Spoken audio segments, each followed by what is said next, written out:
Hello everyone, welcome to another episode of Non-Scripted Ramblings. I'm Kendall Richardson, thank you for joining me.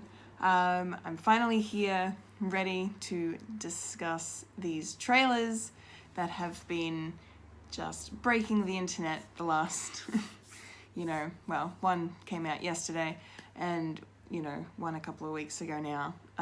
But yeah, there's a lot going on. Yes, I don't even know where to really begin with all of this. The movie comes out in 3 weeks. I officially have tickets.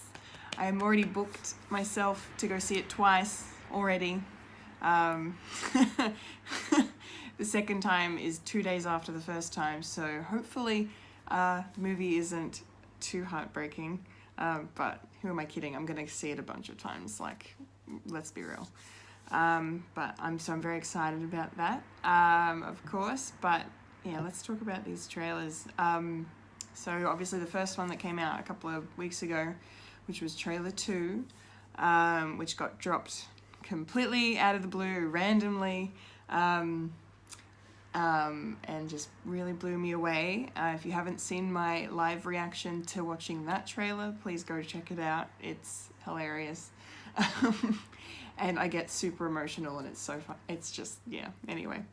I had a lot of feelings about that trailer. It started with Tony Stark narrating more of his message, talking to Pepper, that he's recording into his headset while he's drifting away in space, not knowing what's going to happen, if he's ever going to be rescued, if he's ever going to make it back, and then, he's talking about, Iron Man 1, and, we get the shot of him, in the sand, surrounded by the debris of the Mark 1 suit.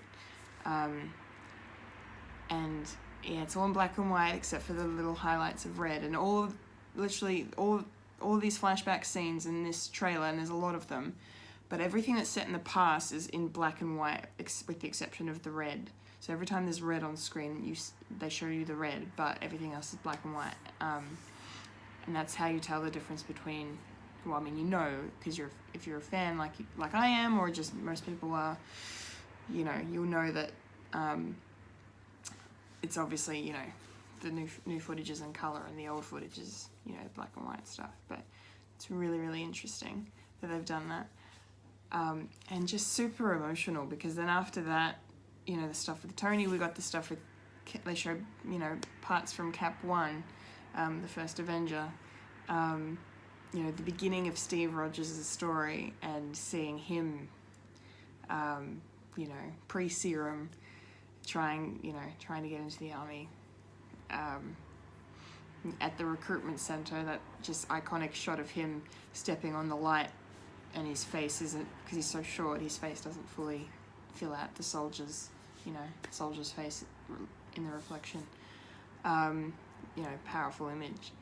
And we've got Peggy Carter narrating, and I need to apologize to Peggy Carter, not that she's real, but because when I did my live reaction video, I didn't recognize her voice straight away, because of course it's Hayley Atwell, but it's Hayley Atwell, putting on an aged voice. And I haven't watched Winter Soldier it's been a year since I did my big rewatch of all the films last year. But I just, for some reason, I was so excited, I was just so caught up in what I was seeing, I didn't even think, oh my god, of course, it's Peggy. The lines she's speaking are from Winter Soldier, when Steve goes to visit her, and she's, very sick and very old, and, she tells him, you can, what is it, the best thing you can do is, or the only thing we can do is start over. The world has changed, all of that stuff. Very, very prophetic now, and I love the way it was used, right in the feels. Should also mention, while we're talking about Peggy, this is the second reference to Peggy Carter that we've had in these Endgame trailers. We got a reference to her in the first trailer, of course, when Steve, opened up his like pocket watch or compass or whatever it is, and it has that picture of Peggy in there. So we saw a shot of that in the first trailer, and then now in the second trailer we have a shot of, well, not a shot, we have audio of Peggy Carter talking. So yeah, that's got to be important, I think.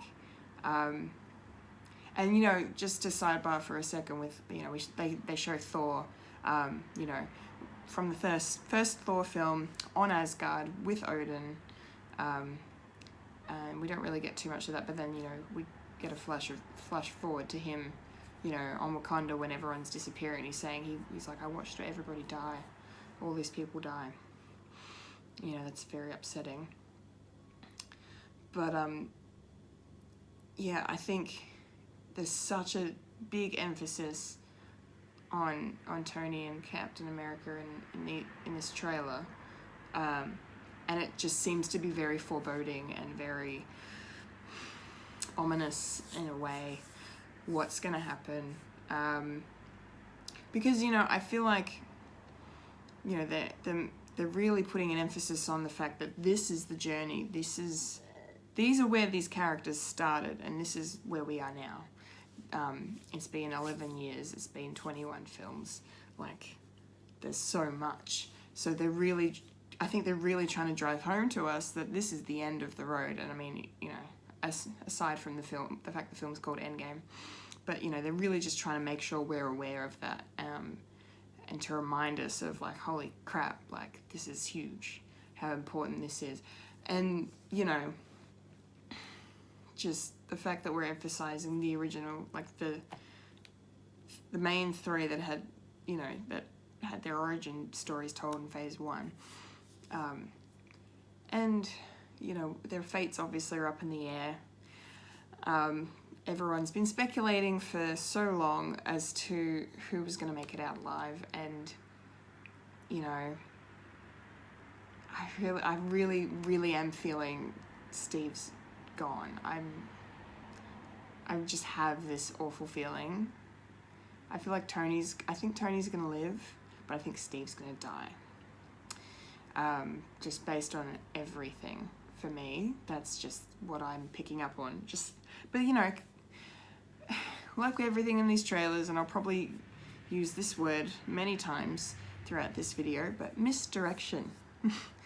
Misdirect, you know, that's just, we can't trust anything that comes from Marvel in these trailers, really. So whatever vibes, whatever theories, you know, they could all be wrong. It's very, very troubling and hard to figure out, but, you know, this is where we're at. All we can do is guess. But that's what I'm calling now. I think Tony lives, Steve dies. That's what I think. Yeah, one of the coolest things about this trailer 2, was the fact that we got to see so much Hawkeye in it, and we hadn't seen, you know, barely any of him yet at all. I mean, I'm trying to remember back to the first trailer that came out, if there was any shot of him in that first trailer or not. But this trailer, so much Hawkeye, and it's fantastic. Actually, no, the first trailer, sorry, there was a Hawkeye shot. Yeah, there was the shot of him, you know, as Ronin, and that was all we saw. But this trailer was the one that kind of showed us, okay, I mean, we all knew it, but his family's dust. Like, there is no way in hell that his family's living, and he's going off doing shit as Ronin, you know, changing his hair, going around killing people in Japan is the leading theory. Although I still like my idea of it being Hong Kong, and he's, you know, at the sanctum in Hong Kong. But who knows? We don't know. Could be right, could be wrong. But yeah, seeing Hawkeye, seeing Clint with his, you know, looks like his daughter. People online are speculating it could be Kate Bishop, which is the female version of Hawkeye from the comics. So this could be Marvel's spin on it, maybe, that down the road she will grow up and become the new Hawkeye, but she'll just be Clint Barton's daughter. But that's the theory. Or it could be Kate Bishop, could be just some teenager he's taken under his wing and he's training her up. But they're clearly bonding, but I feel like it's, I don't know, it's so weird to think about. Because I don't remember any kind of daughter that was that old when, in Age of Ultron. But, yeah, I literally cannot remember. So it could be a daughter, could be a student of sorts. For Clint, but yeah, regardless, yeah, his family's gone, and just, yeah, it's very tough. That's gonna be hard to watch. Like, I even have thought, like, what if the movie opens with, Hawkeye's family being lost, and then we see him lose his shit or something, but they probably won't show us all of that. That would be pretty heartbreaking to watch. Yeah, Hawkeye's doing a lot of running around and in this trailer, and standing around brooding with the rest of them. They're all brooding. They're all very emotional. And there was a shot of I think the Quinjet. I think it's the Quinjet. It looks like the Quinjet flying in, and I thought in my reaction video, I was like, oh, it looks like London, because it kind of looked like the Tower Bridge or the London Bridge, but online people have said some people have said it's New York, and then other people have said it's Japan. But if it's Japan, it lines up with Ronin, the whole Ronin thing, and Hawkeye being in Japan somewhere. That's kind of that theory. What else shall I mention from that? There's an interesting shot of Scott Lang where he's like wandering on the street, and he's just, kind of clearly in a state of shock, and he's looking at, like a telephone pole, and it's got missing, like, and super faded, might I add, like worn, weathered, missing posters. And he's just shocked. So, yeah, but going back to, like, the first trailer, we saw that shot of him at the end, rocking up, at Avengers HQ, wanting to be buzzed in, I'm here, guys, I'm, what's going on? Just checking in. And then apparently that's archive footage. So we know at the end of Ant-Man and the Wasp that Scott, of course, was stuck in the quantum realm, due to the decimation. So, yeah, and then he's obviously going to get out using a time vortex or something. Time travel is going to be involved heavily, so that would explain, the archive footage. And then would also maybe explain the, the scene of him looking at that pole and it being heaps in the future, because he looks like he's wandering around and he hasn't really found the Avengers yet. So maybe there's some kind of weird thing where he, the time, because you can't control these time vortexes in the quantum realm, so maybe it spits him out at random points, and then like it just keeps doing it, and then maybe he one time he manages to stay out of it without realizing he's gone back in time to when the archive footage was, and that's when he gets to Avengers HQ. So, yeah, I don't know. That might explain that. It just seems very strange. But then that whole scene could be manufactured, so we really don't know. Gosh, okay. Oh yeah, there's a really interesting shot that I wanted to point out as well with Thor. There's a quick little scene that really, really looks like it's Wakanda to me, where he's up in the air. Because, like, we all remember his grand entrance in Infinity War, and how, when he charged and he flew up into the air with Stormbreaker and then came crashing down, and it was epic as hell and wonderful, and the best moment of the entire movie, or at least my favorite moment of the entire film. But there's a shot of him in trailer 2 where he's looking at Stormbreaker, like he's holding it up, and he's like glancing over at the weapon, at his weapon, and just maybe it's a moment of hesitation.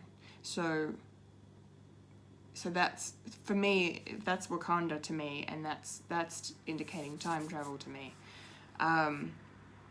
Like, you know, the ability to go back and redo a moment.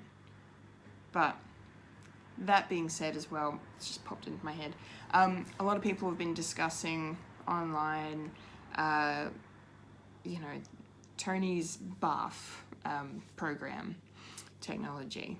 I don't remember what the acronym stood for, but BARF, which we saw in Civil War, was used in when he was giving the speech at MIT, and he was, you know, he'd gone back and relived a moment of his younger self, you know, the last time he saw his parents. So I have a theory, I think, that scene where Thor's looking in the air, and it looks like Wakanda to me, and he's holding Stormbreaker and he's just questioning himself. That's got to be a BARF moment where they've gone, like they're in the simulation and they're, you know, redoing and rethinking and trying to, I feel like BARF is going to play a big part in how they've, you know, save the day and how they defeat Thanos. So that's got to be a moment of him like going, okay, because, you know, obviously one of the big lines Thanos said to Thor was, you should have gone for the head. You know, if he'd gone for the head, he wouldn't have been able to snap anything. Or if he'd gone for the arm, I mean, that would have made sense too. But yeah, so that's, you know, to me represents Thor going, okay, I'm looking at Stormbreaker, I'm questioning my decision, what am I doing the right thing here, what's the correct action here to take, and they're using BARF to do that. I've got more on BARF to say later, which I will save when I get to the trailer 3 that came out yesterday. What else? The white suits. Let's talk about the white suits. So this is the same shot. This is, well, similar shot from the first trailer. So there was that shot of the first trailer when we saw a group of them walking single file at sunset in the Avengers HQ, like the hangar. But we didn't see who those people were. We just saw, and there was like conspicuous gaps and all of this stuff, and that was being picked apart then. Here we have what it looks to be the exact same moment, but we've gotten a close-up now of who's in it and what they're wearing, more importantly.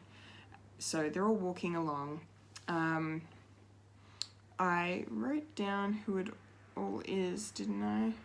Or did I not? Oh no, did I? No, I didn't. That's okay. But it's everyone except Thor and Rocket and Captain Marvel. So yeah.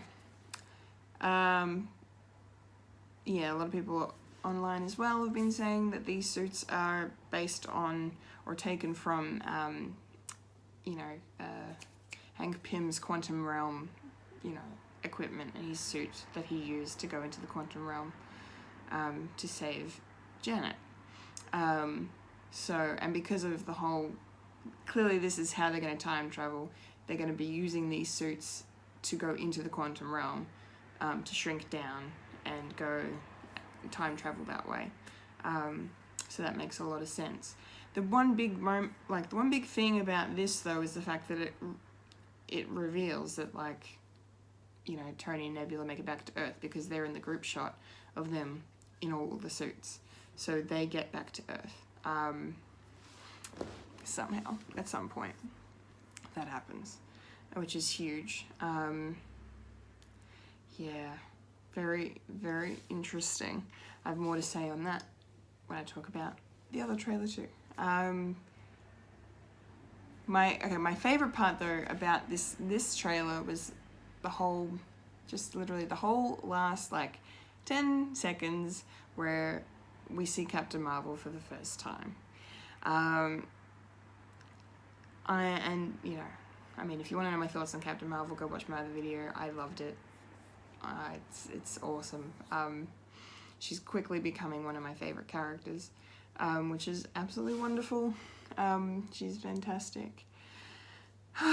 Yeah, so this had me quite emotional to see her, you know, on Earth interacting with them.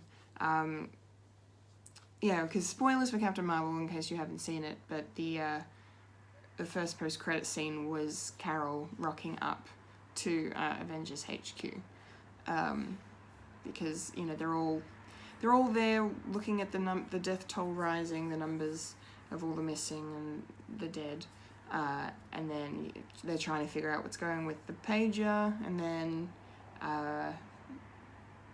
Natasha's like, I want to know what's on the other end of that thing, or who's on the other end of that thing, and then she turns around and then Carol's just there, looking a bit, you know, worse for wear, and wanting to know where Fury is. So that explains that. So then this, you know, seeing her in this trailer probably takes place not long after that. You know, she's cleaned herself up a bit, and she's being introduced to Thor, most importantly. And, you know, he's like sizing her up, I guess, because he can probably sense the power coming from her, and she from him as well. So he's sizing her up and testing her by drawing Stormbreaker towards him, and she doesn't flinch, and she just gives that little smirk, and then he's like, I like this one, and he laughs, and it's just such a good moment. I love everything about it, and just, I don't know, for some reason, yeah, it made me cry when I saw it, because I was like, holy shit, this is wonderful, this is so nice. Like, here's Carol, she's here, you know, clearly appearing in the film a lot earlier than we all thought.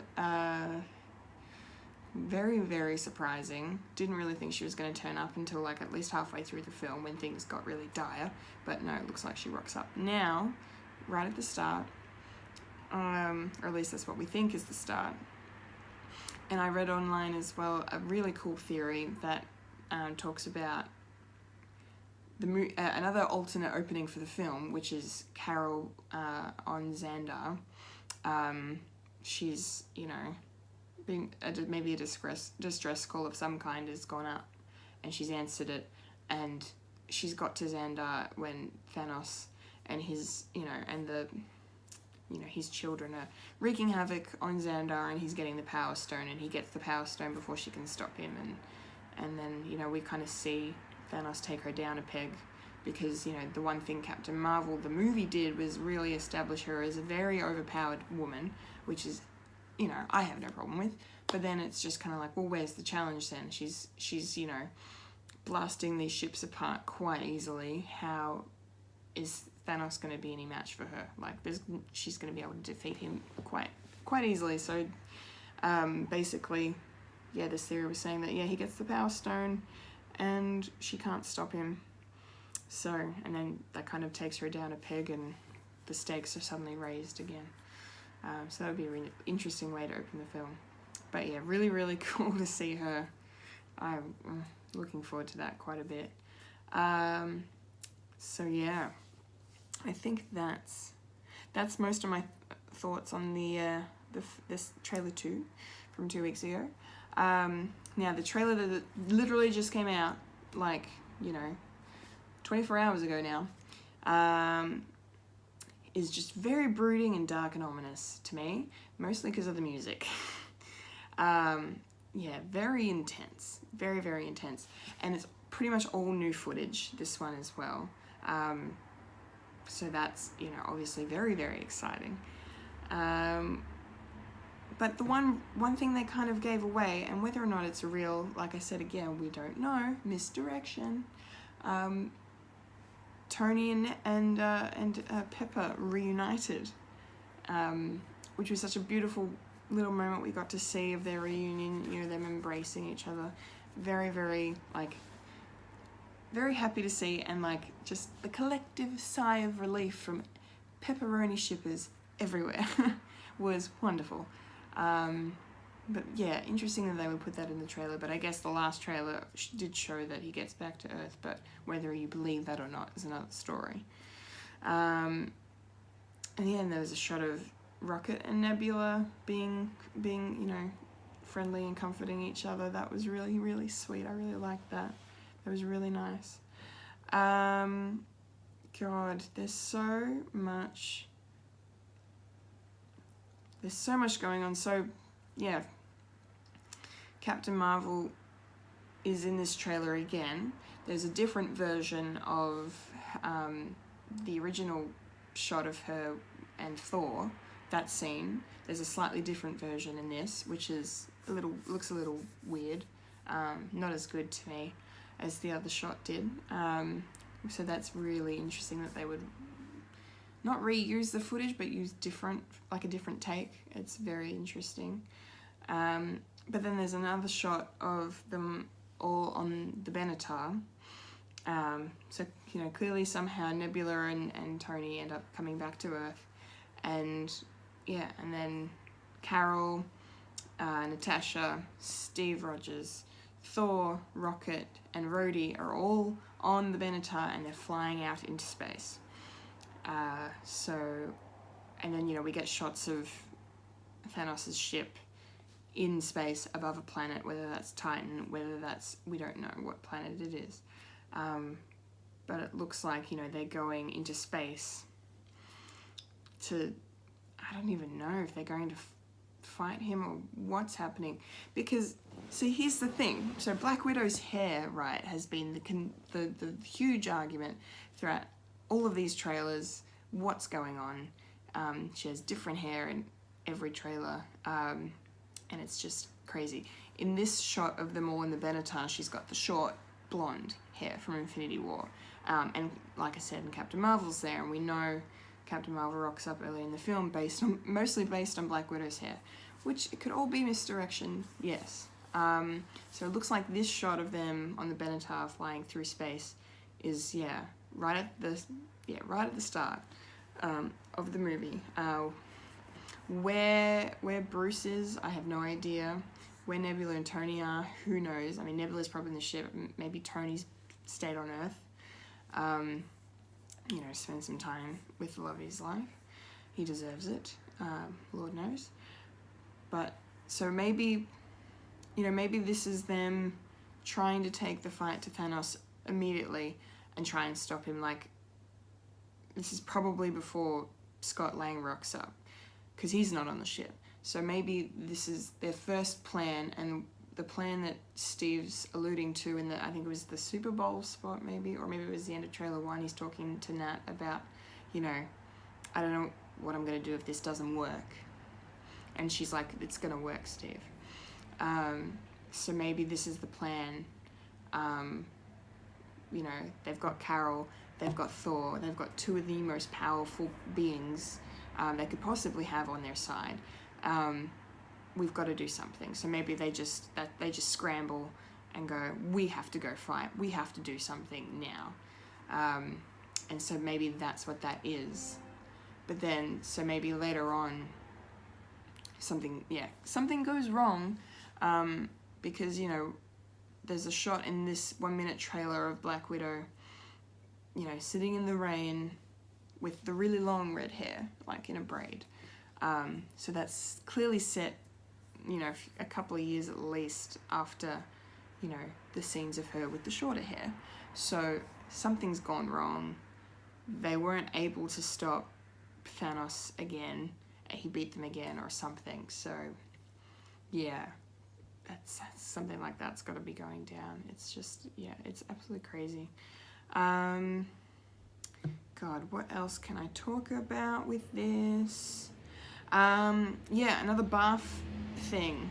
So there's a scene where Tony and Steve are shaking hands and making up, essentially, which is really good. But all we get is, Tony asking if Steve trusts him, and he says, I do, and they shake on it. The surrounding area really, like, at first I was like, oh, maybe that's New York Avengers 1 going on. But then I was thinking maybe it's Infinity War, and it's it's in New York City, but it's, the scene outside the Sanctum, You know, when, oh, what, Cull Obsidian and bloody Ebony Maw rock up to try and get the Time Stone. And, you know, there's the debris and rubble and stuff around them.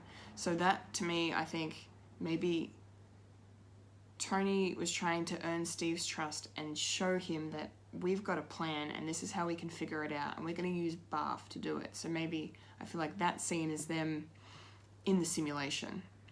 And because Tony's hair's gone a little grayer, I don't know if anyone else picked up on that, that's got to be a few years down the track. So either Barf is the same as it was in Civil War, or he's spent these years perfecting it, really trying to figure out a way, and then maybe collaborating with Scott Lang on the technology, and coming up with something, you know, something really interesting, like, yeah, I don't know.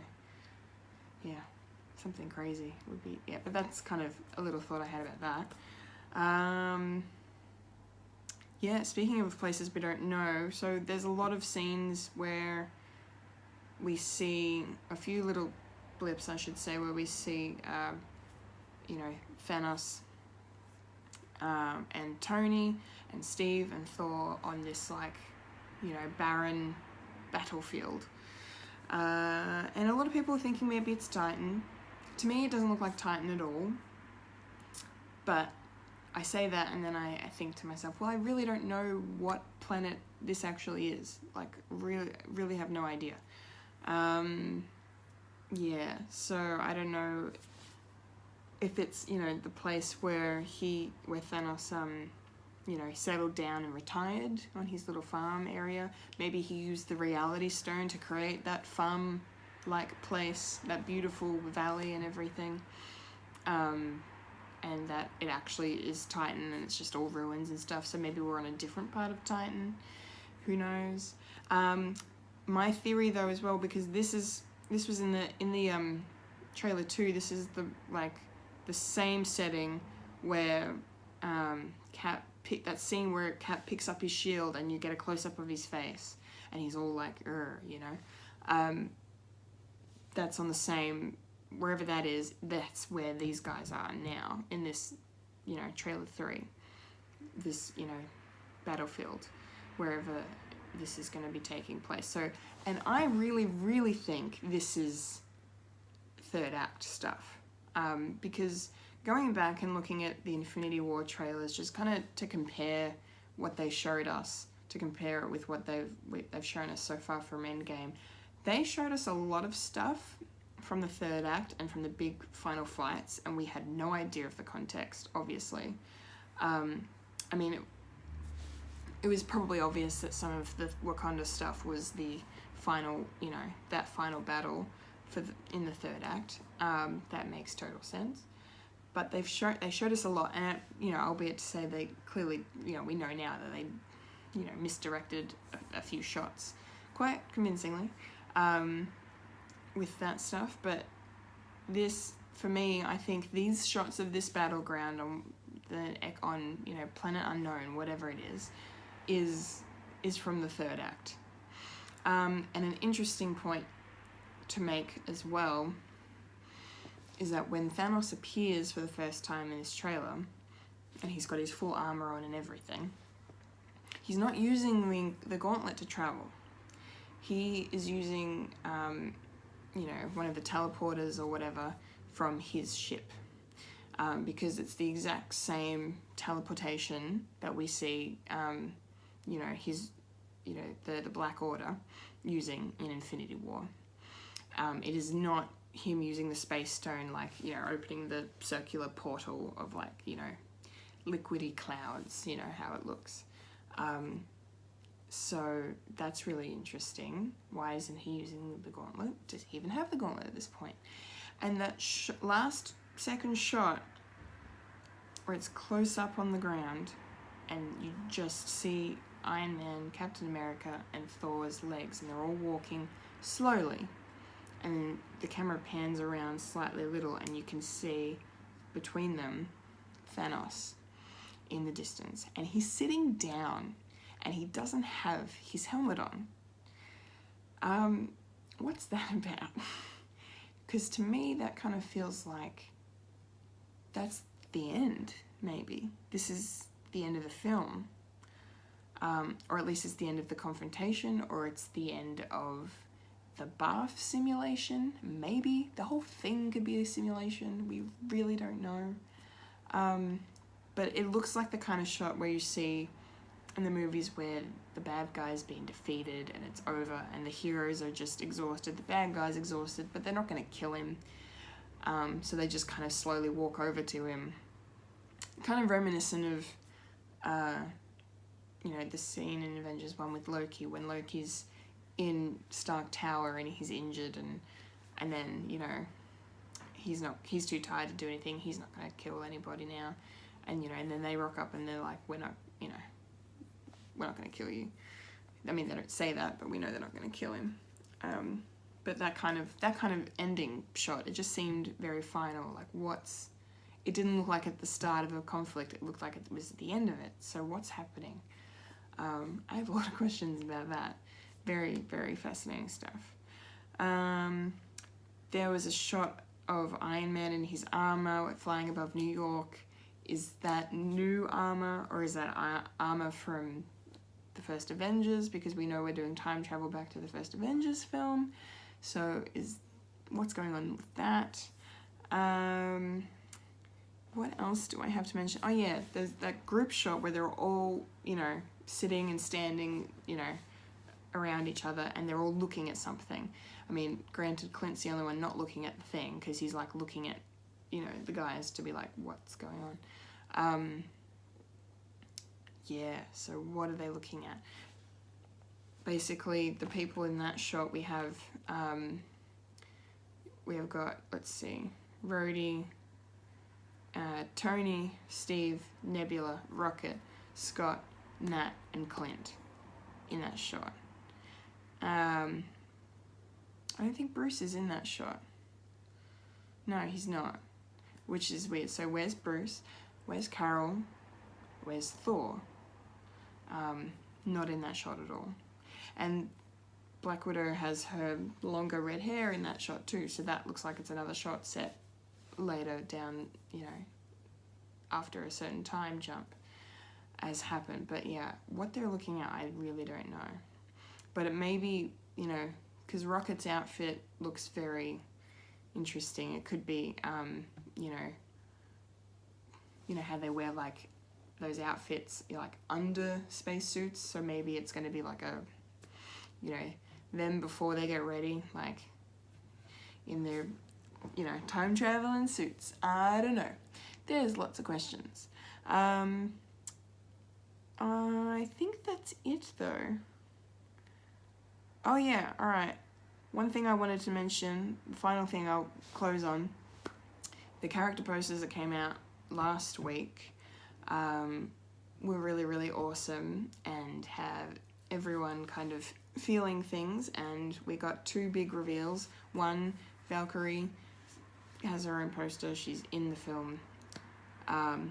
Very, very, very happy to see that.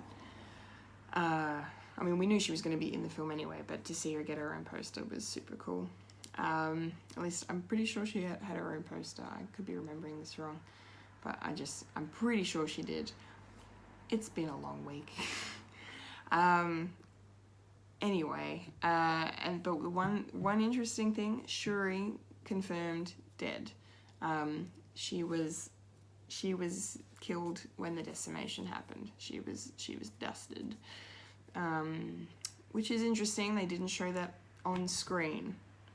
So a lot of people just assume maybe she was missing. She'd gone into hiding somewhere. Who knows? She was going to reappear in Endgame and be awesome. But no, she turned to dust. We just didn't get to see it. And so, yeah, there you go. Yeah. Oh, and my boy Loki. My man.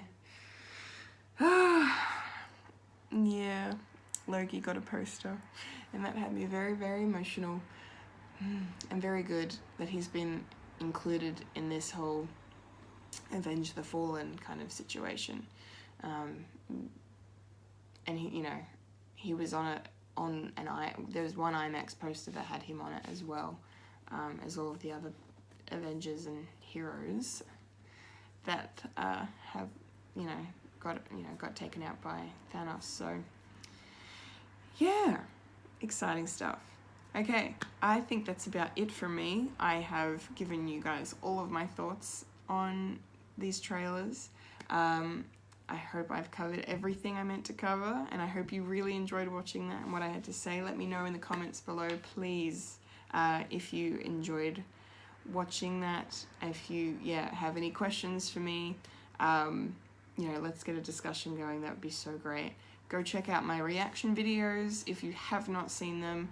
I also just did a top 10 Captain Marvel moments video. A Collectible Chaos episode came out the other day, so please go watch that. I would really appreciate it. Thank you so much. Subscribe for more videos because there will be more. We are 3 weeks from Avengers Endgame, guys, so let's get ready. Deep breaths. Thank you so much for watching. I've been Kendall Richardson, and you've just experienced non-scripted ramblings. Bye-bye.